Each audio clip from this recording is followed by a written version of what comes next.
오늘 말씀의 제목은 예배를 회복하라 이고, 하나님 말씀은 사무엘하 6장 12절부터 15절까지 말씀입니다.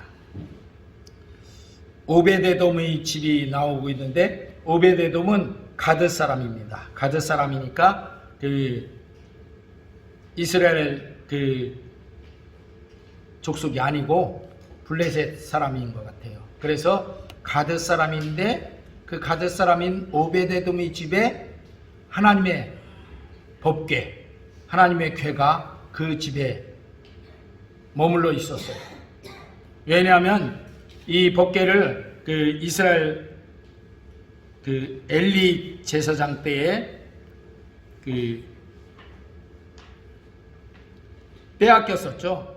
빼앗겨서 블레셋에게 빼앗겼는데, 블레셋에 거기에서 이 하나님의 법궤 때문에 일어난 각종 징계 때문에 못 견디고 이 법궤를 이스라엘로 다시 보냈어요.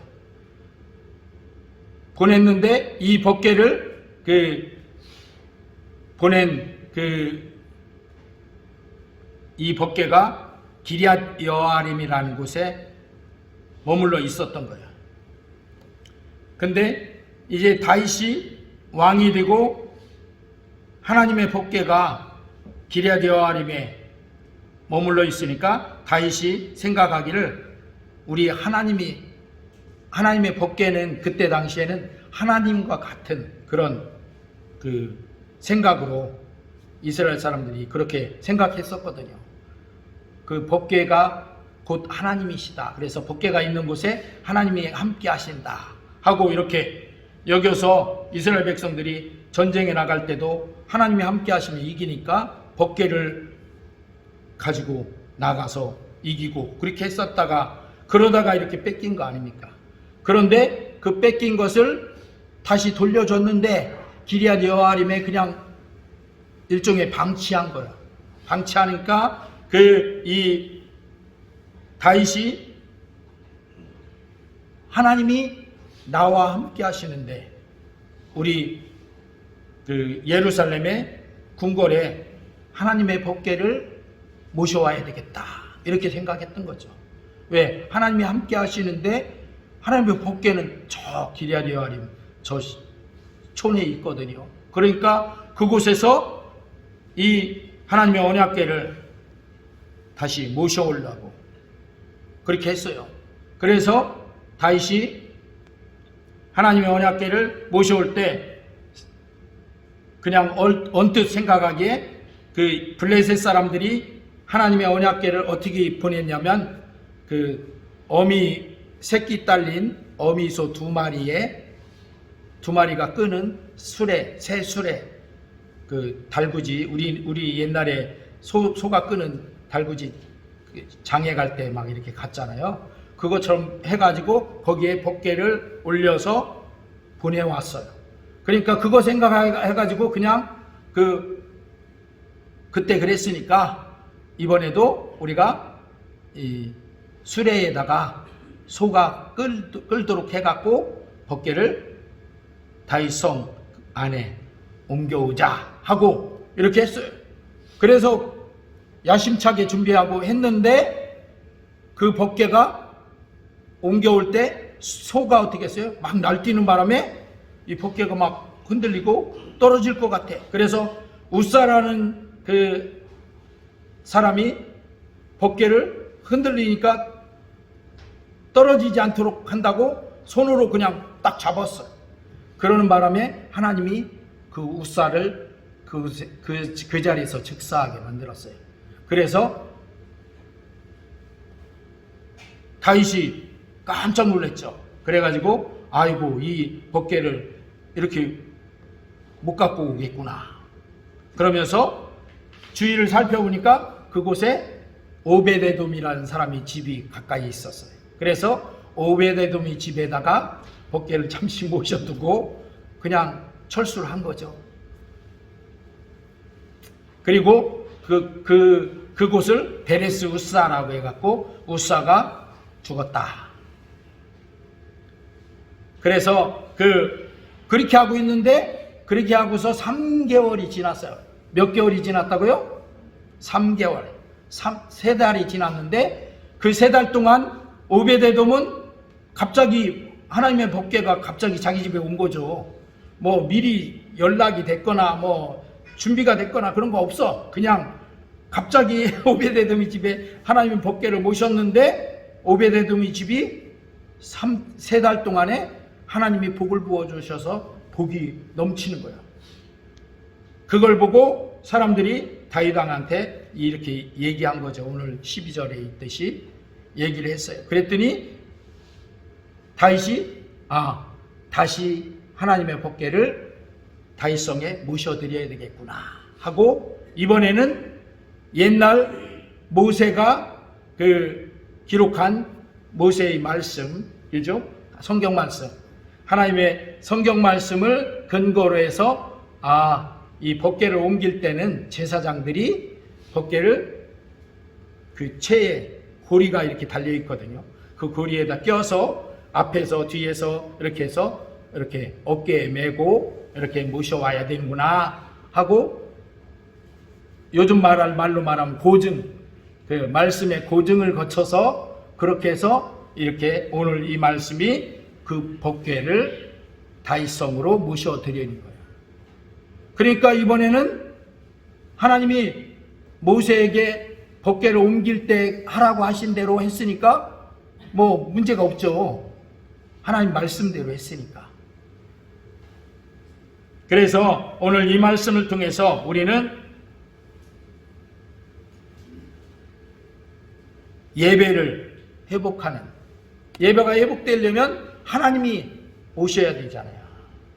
그러니까 법궤를 모시는 것도 하나님이 그 다윗성에 오시도록 법궤를 모신 거니까 이렇게 우리 마음에 형식적인 예배로 하나님을 대했었다면 이제 진실된 예배의 자리를 잃어버리지 말고 다시 찾아서 하나님이 이곳에 오셔서 함께 하시는 그런 예배가 회복되어지는 귀한 역사가 있으시기를 주의 이름으로 축원합니다.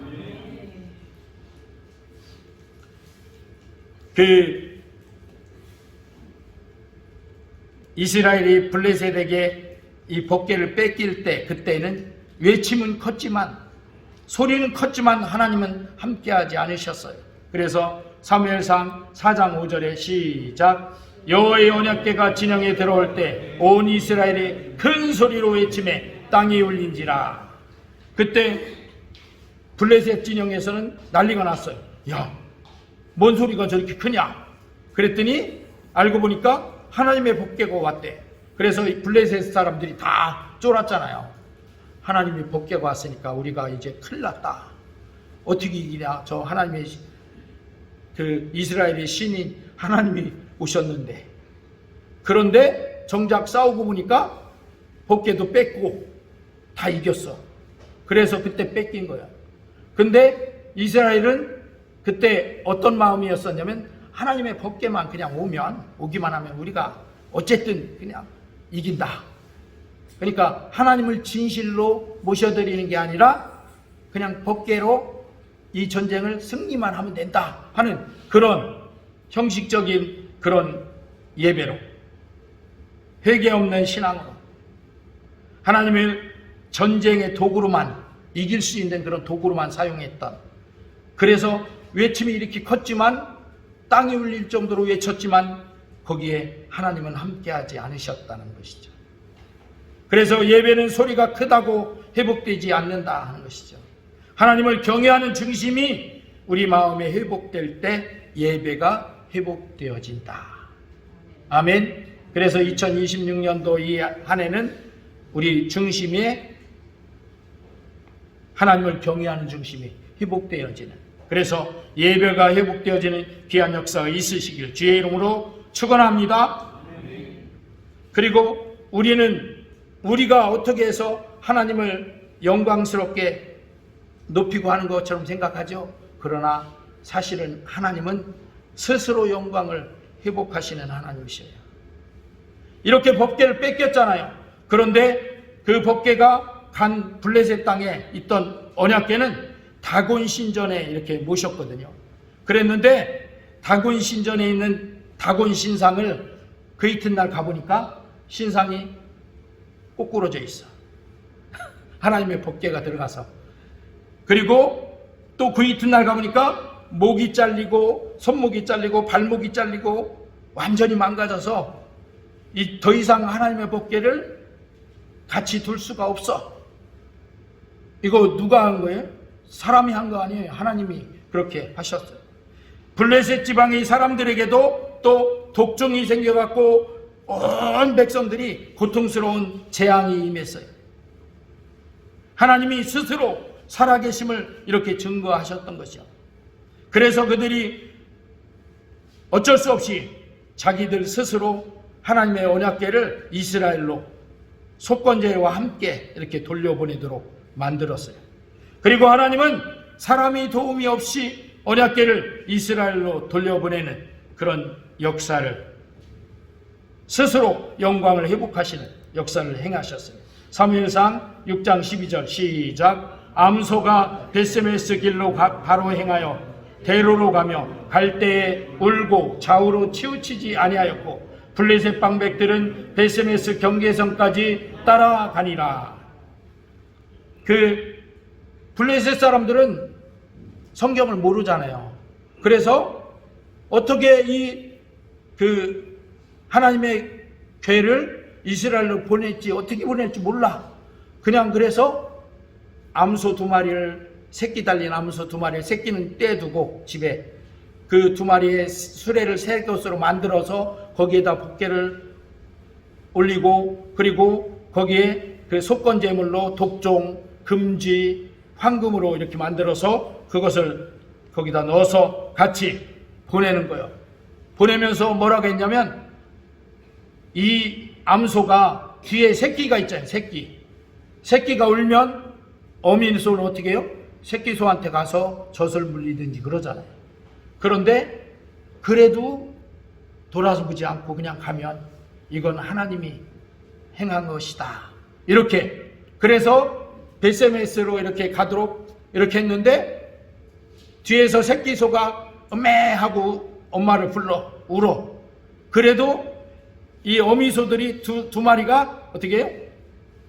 자기들도 음메 하면서 울면서 울어도 그대로 법궤를 싣고 베세메스로 곧바로 가는 거예요. 돌아서지도 않고 멈추지도 않고 그대로 곧장 하나님이 행하신 거죠.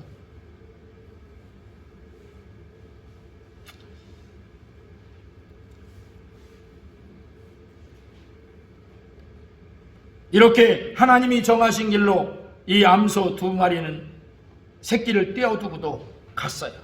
오늘날 우리 예배 회복의 시작도 하나님이 주도하신다는 것을 아셔야 돼요.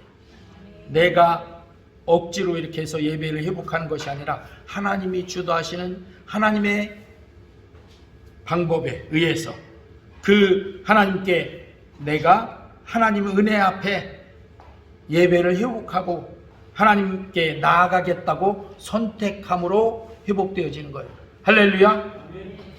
우리는 하나님의 그 은혜에 반응을 하면 되는 거죠. 그렇게 전에 제가 복을 선택하라고 말씀드렸잖아요. 복을 선택하는 건 누구예요?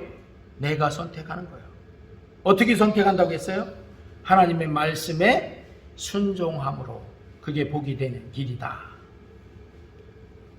그것처럼 우리는 하나님 앞에, 하나님 은혜 앞에 내가 예배를 회복하겠다고 선택해서 하나님이 회복시켜 주시는 그 은혜에 반응하며 아멘하며 나아가는 것이죠. 할렐루야.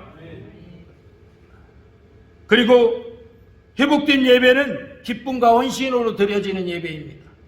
언약궤가 돌아오자 베세메스 사람들이 어떻게 반응했습니까? 사무엘상 6장 15절에 시작. 레이는 여호와의 궤와 그 궤와 함께 있는 금보물 담긴 상자를 내려다가 큰 돌 위에 두매 그날의 베세메스 사람들이 여호와께 번제와 다른 제사를 드리니라.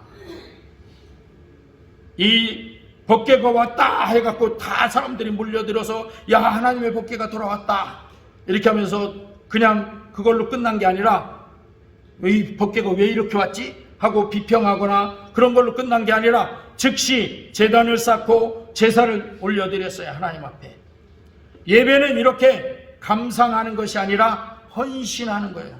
내가 하나님 앞에 예배로 헌신되어 드려지는 것입니다. 할렐루야. 그래서 예배를 본다고 하지 않고 예배를 드린다고 하는 거야. 내가 드려지는 거. 할렐루야. 예배는 또 지식이 아니에요. 이렇게 해야 돼, 이렇게 해야 돼 하는 그런 어떤 지식 자랑이 아닙니다. 예배는 요한복음 4장 23절 시작. 하나님께 참되게 예배하는 자들은 영과 진리로 예배할 때가 오나니 곧 이때라. 아버지께서는 자기에게 이렇게 예배하는 자들을 찾으시느니라. 어떻게 예배하는 자들? 참되게 예배하는 자들을 하나님은 찾으신다 하는 것입니다. 예배는 은혜입니다. 그러나 예배를 회복하지 않으면 은혜도 위험이 돼버려요. 하나님께서 은혜로 우리에게 예배를 허락하셨는데 그 예배를 참되게 회복하지 않으면 예배가 복이 아니라 화가 되는 그런 재앙이 될 수 있다 하는 것이죠. 그래서 베세메스 사람들이 언약궤를 함부로 들여다봄으로 해서 큰 심판이 임하는 그것과 같은 결과가 나오는 거죠. 사무엘상 6장 19절 시작. 베세메스 사람들이 여호와의 궤를 들여다본 까닭에 그들을 치사 5만 70명을 죽이신지라. 여호와께서 백성을 쳐서 크게 살육하셨으므로 백성이 슬피 울었더라. 그러니까 베세메스 사람들이 하나님 앞에 번제도 드리고 그렇게 했는데 그렇게 하고 계속해서 이 하나님 앞에 참된 예배로 드려져야 되는데 궁금한 거예요. 이 궤 속에 뭐가 있나. 그래갖고 들여다보다가 이렇게 70명이 죽고 백성들이 슬피 울게 되는, 이렇게 하나님의 임재는 존귀한 은혜이지만 경외함이 사라질 때 심판이 되기도 한다는 것이죠. 우리 속에 하나님을 경외하는 경외함이 사라지면 이렇게 은혜가 오히려 화가 되는 그런 일이 일어날 수 있다는 것이죠. 히브리서 12장 28절 시작. 그러므로 우리가 흔들리지 않는 나라를 받았은즉 은혜를 받자. 이로 말미암아 경건함과 두려움으로 하나님을 기쁘시게 섬길지니. 하나님은 은혜의 하나님, 축복의 하나님인데, 그런데 우리는 어떻게 경건함과 두려움으로 하나님을 기쁘시게 섬기는 자리로, 그 예배의 자리로 나아갈 수 있어야 한다 하는 것입니다. 할렐루야. 어떤 사람이 이 겨울에는 불이 참 따뜻하잖아요. 그러나 불은 다루는 법을 알아야죠. 불은 우리 삶에 꼭 필요하죠. 하지만 불을 장난감처럼 마구 이렇게 다루면 화재가 나요. 화재가 나면 어떻게 돼요? 그 있었던 것들이 온통 다 싹 타버려요. 없어져 버려요.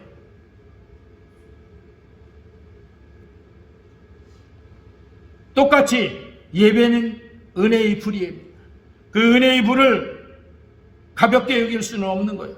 가볍게 여기다가는 하나님의 은혜가 오히려 화가 될 수 있다는 것이죠.